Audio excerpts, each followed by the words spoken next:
इस ठंड में यहाँ बाहर हमारे इस प्रेस कॉन्फ्रेंस में शिरकत करने आए हैं।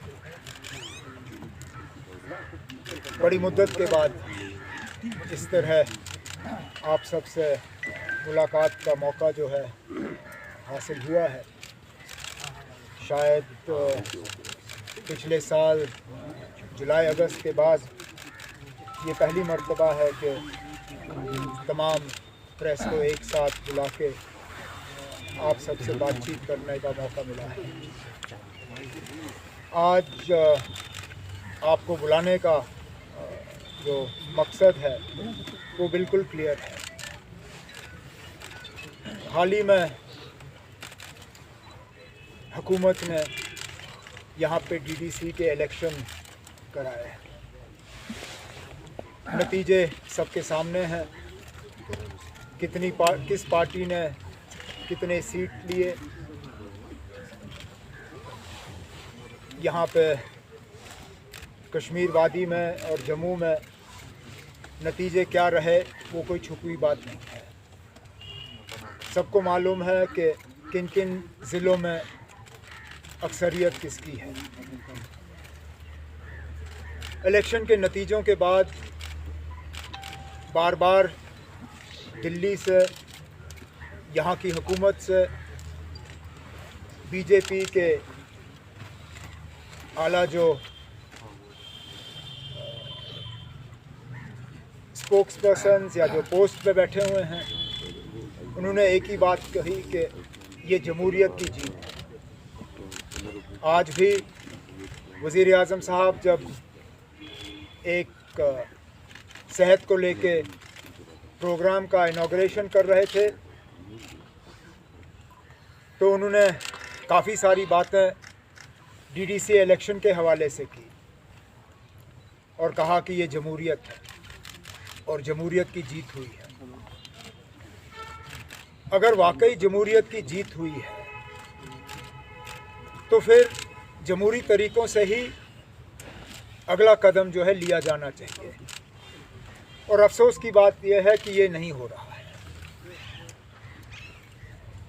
पता नहीं किन वजहों से हुकूमत के कुछ अफसरों ने, किसके कमांड पे, ये हमें मालूम नहीं है, लेकिन नतीजे निकलने के बाद उन्होंने दखल देना शुरू किया है।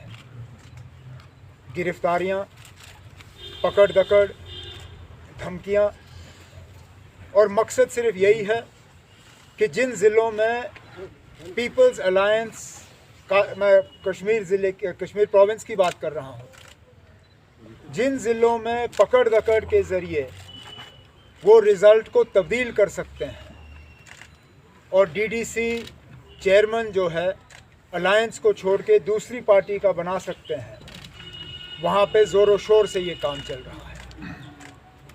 फ़िलहाल शुरुआत उन्होंने शुपियाँ ज़िले से की है।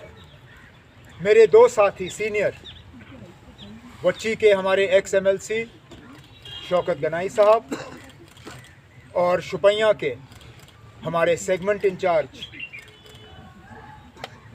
शबीर अहमद कुल्ले साहब, वो वहाँ के बार के प्रेसिडेंट भी हैं, लेकिन उनका सबसे अहम रोल जो है वो नेशनल कॉन्फ्रेंस के वहाँ पे सीनियर लीडर के हैसियत से है। नतीजों के बाद दोनों को वहाँ से उठाया गया। दोनों को कहते हैं प्रिवेंटिव डिटेंशन में लिया गया। अब वो क्या प्रिवेंट कर रहे हैं समझ में नहीं आता, क्योंकि सिवाय डेमोक्रेसी के और किसी चीज़ को प्रिवेंट नहीं किया जा रहा है वहाँ पे। शबीर कुल्ले साहब वो हैं जिनको 5 अगस्त के बाद भी प्रिवेंटिव डिटेंशन में बंद नहीं किया गया। अगर तब उनको बंद करना ज़रूरी नहीं था तो आज नतीजों के बाद उनको बंद क्यों किया गया वो अब हमें मालूम चल रहा है। क्योंकि वहाँ पे एक एक करके जो जीते हुए लोग हैं उनको श्रीनगर ला के अपनी पार्टी जो है उसमें ज्वाइन किया जा रहा है। इसमें इंडिपेंडेंट्स भी हैं, इसमें कांग्रेस के भी हैं, PDP के भी हैं, और बदकिस्मती से कल हमने देखा कि नेशनल कॉन्फ्रेंस के मैंडेट पे, नेशनल कॉन्फ्रेंस के सिंबल पे जो एक लेडी वहाँ जीत के आई, मुमताज़ यास्मीना, उनको भी कल ज़बरदस्ती अपनी पार्टी में शामिल किया गया। और मैं सोच समझ के ये अल्फाज ज़बरदस्ती इस्तेमाल कर रहा हूँ क्योंकि मेरे एक साथी यहाँ बैठे हैं जिन्होंने टेलीफोन की रिकॉर्डिंग की है, जिसके बाद सारा बिल्कुल क्लियर ये पता चल जाता है कि यहाँ पे एडमिनिस्ट्रेशन के कुछ लोग हुकूमत और पुलिस का इस्तेमाल कर रहे हैं, गिरफ्तारियाँ कर रहे हैं, पकड़ रहे हैं, और छोड़ने की कीमत उन लोग जिनको पकड़ा जा रहा है, छोड़ने की कीमत ये है कि आप आइए अपनी पार्टी ज्वाइन करिए और उसके बाद इन लोगों को छोड़ा जाएगा 3 दिन के बाद। एक सेकंड, वो है माइक यहाँ पे हमने लाया था, माइक बस यहाँ लोगों के सामने के साथ लोगों के सामने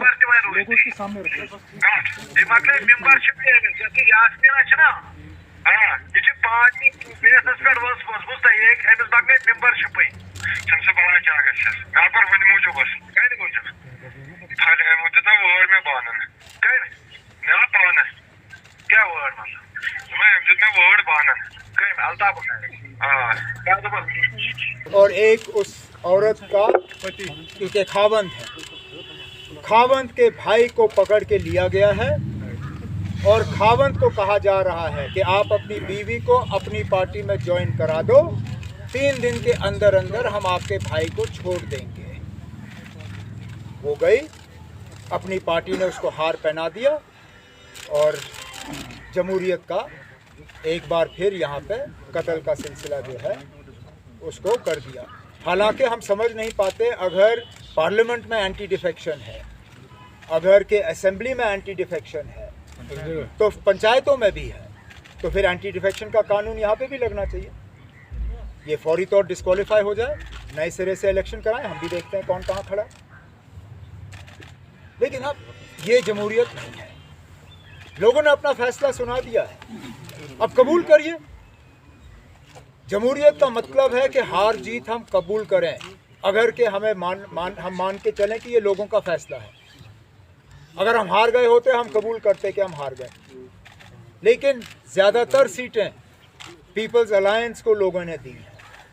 समझ में नहीं आता, ये बीजेपी अपनी पार्टी, रियासत की हुकूमत और मरकज़ की हुकूमत ये इस चीज़ को कबूल क्यों नहीं कर पाते। हम आज इस प्रेस कॉन्फ्रेंस के ज़रिए दोनों जम्मू कश्मीर की हुकूमत को और मरकज़ की हुकूमत को ये कहना चाहते हैं कि जमहूरियत के साथ खिलवाड़ मत करिए। जम्मू कश्मीर ने वैसे भी इन चीज़ों का बहुत बड़ी कीमत चुकाई है। अगर के वज़ीर आज़म साहब खुद कहते हैं कि इन इलेक्शनों में जमहूरियत की जीत हुई है, जमहूरियत को वो कहते हैं उन्होंने दोबारा ज़िंदा किया है, तो मेहरबानी करके अपने एडमिनिस्ट्रेशन को, अपने पुलिस को, अपने सिविल अफसरों को कहिए कि वो इन चीज़ों में दखल ना दें। जहाँ पे मेरे 2 सीनियर साथी अब कैद में हैं, उनको फौरी तौर छोड़ दिया जाए, और जो इस तरह जीते हुए कैंडिडेट्स के फैमिलीज़ के साथ छेड़छाड़ की जा रही है, इसको रोक दिया जाए ताकि आवाम की जो आवाज़ है वो सब पूरी तरह से सुन पाएँ। यही मैं आपसे कहना चाहता था, और इसके बाद आपके कोई सवाल होंगे तो मैं जवाब देने की कोशिश करूँगा।